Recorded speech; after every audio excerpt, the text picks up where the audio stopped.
تاچ لرن، مرجع معرفی کتاب به همراه خلاصه کتاب صوتی.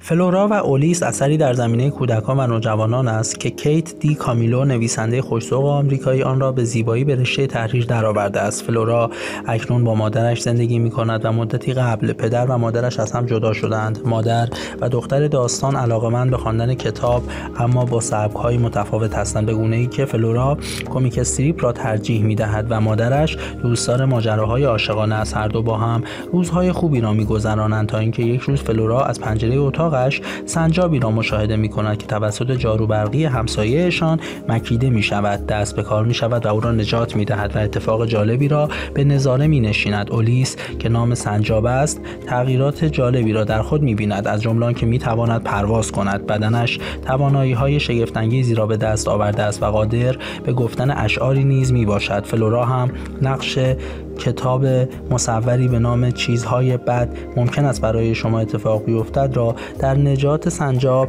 حیاتی می‌داند و شکلگیری امیدی تازه در قلبش را شاهد است. راوی داستان سوم شخص یا همان دانای کل است که نویسنده با خلاقیت مثال زدنیش تصویرهای کم شمار اما تاثیرگذار را به وجود آورده و یک داستان فانتزی تقریباً بلند را پیش روی مخاطبش قرار می‌دهد. هم متن و هم تصاویر هر دو خوانندگان کودک و نوجوانشان را بیشتر و بهتر جذب می‌نمایند. داستان زمانی جالبتر و جذابتر می‌شود که شخصیت‌های دیگری از جمله مادر فلورا، ویلیام اسپایور که یک پسر آزاردیده میباشد و همچنین خانم دکتر میشام که هم دچار تحولات شخصیتی میباشند و همراهی با مؤلف تا پایان اثر هویت واقعی آنها را بر خواننده روشن میسازد. اسپایور شخصی است که به دلایلی از جمله وجود ناپدری‌اش برخلاف میل باطنی‌اش برای مدت‌ها عینک دودی به چهره میزند تا خودش را کور نشان دهد و مادر فلورا هم که از دید شخصیت اصلی داستان بی توجهیش به دخترش چالش برانگیز است، اما پایان داستان به گونه‌ای دیگر رقم می‌خورد که این افراد را متفاوت از آنچه که در اوایل داستان معرفی می‌شوند خواهید دید. به طور کلی مفاهیمی که در این رمان زیبا مورد طرح قرار می‌گیرند محیط زیست، خانواده، عشق و محبت می‌باشند که تأثیراتشان برای مخاطبان قابل چشم‌پوشی نخواهد بود. تاچ لرن.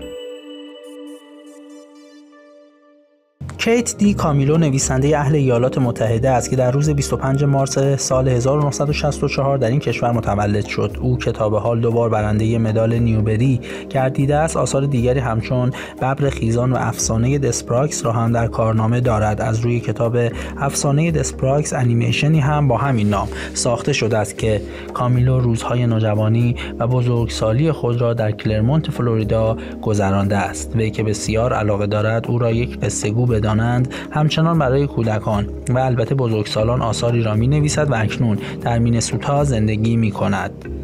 کودکان و نوجوانان مخاطبان اصلی این اثر می باشند، در حالی که علاقه‌مندان به کتاب‌هایی با سبک کمیک استریپ و فانتزی متعلق به هر سن و سالی می توانند این رمان را خوانده و از آن لذت ببرند. فلورا و اولیس در ایران توسط انتشاراتی از جمله افق و هیرمن در 240 و 261 صفحه به چاپ رسیدند که ترجمه‌های کیوان عبیدی و عطیه میرخانی هر دو روانی کافی را دارند و کامیلو اثرش را در قالب 68 فصل به مخاطبش عرضه داشته است.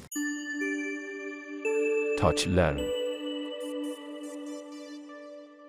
اکنون بریده هایی از کتاب.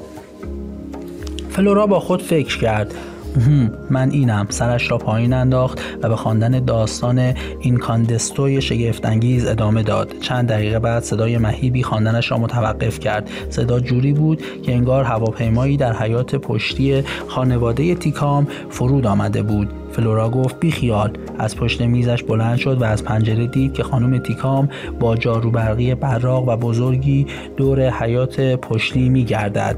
انگار داشت حیاط را جارو برقی می‌کشید. در ذهن سنجاب چیز زیادی نمی‌گذرد. بخش بزرگی از چیزی که تقریباً می‌شود مغز سنجاب نامید فقط به یک چیز فکر می‌کند: غذا. سطح متوسط تفکر سنجاب چنین چیزی است. میخواهم بدانم چی برای خوردن پیدا میشود. این فکرها با تغییراتی کوچک تکرار میشود، تقریباً 6 یا 7 هزار بار در روز. همه این توضیحها برای این است که بگوییم وقتی اولیس دور 1000X سنجاب حیات پشتی خانه تیکام را بلعید، افکار چندان عمیقی هم در سر او نبود. خانم تیکام خم شد و به زیر جاروبرقی نگاهی انداخت. یک دم از آن آویزان بود. خانم تیکام گفت پناه بر خدا، دیگه چی شده؟ روی زمین زانو زد و با احتیاط دم را کشید. پا شد و به دور و بر حیاط نگاه کرد. گفت کمک، فکر کنم یک سنجاب کشتم. جز به جز شرح میداد که اگر روزی ندانسته یک میوه پلاستیکی را بلعیدید چه کنید، یا در بوفه رستوران وقتی یک تکه استیک ریش ریش در گلوی عمه ادیت پیر گیر میکند و نزدیک است او را خفه کند چگونه مانور نجات از خفگی برایش اجرا کنید، یا اینکه اگر پیراهن راه پوشیدید و یک لشکر ملخ به طرفتان سرازیر شدند چه کنید، و البته چگونه میتوان فن مورد علاقه همه برای نجات جان یعنی تنفس مصنوعی را اجرا کرد. مطمئن نبود دقیقاً با چه چیز موافقت کرده، اما برایش مهم هم نبود. خیلی خوشحال بود. در دریاچه بزرگی از نور شناور بود و صدا هم برایش آواز می‌خواند. وای که چقدر عالی بود، بهتر از این نمی‌شد. بعد صدای بلندی آمد. به هر حال او به مرگ فکر نمی‌کرد، به شعر فکر می‌کرد. شعر کلمه‌ای بود که توتی در مورد نوشته‌هایش به کار برده بود. این کلمه را دوست داشت. با تمام کوچکیش انگار وزن داشت و بال پرواز. مادرش فریاد زد قراردادمان یادت هست؟ قرارداد فراموش نشود. تابستان تازه شروع شده بود که فلورا لحظه‌ای ضعف نشان داده و زیر بار قراردادی رفته بود که یکی از مواردش این بود: کنار گذاشتن داستان‌های تصویری احمقانه و روی آوردن به ادبیات ناب.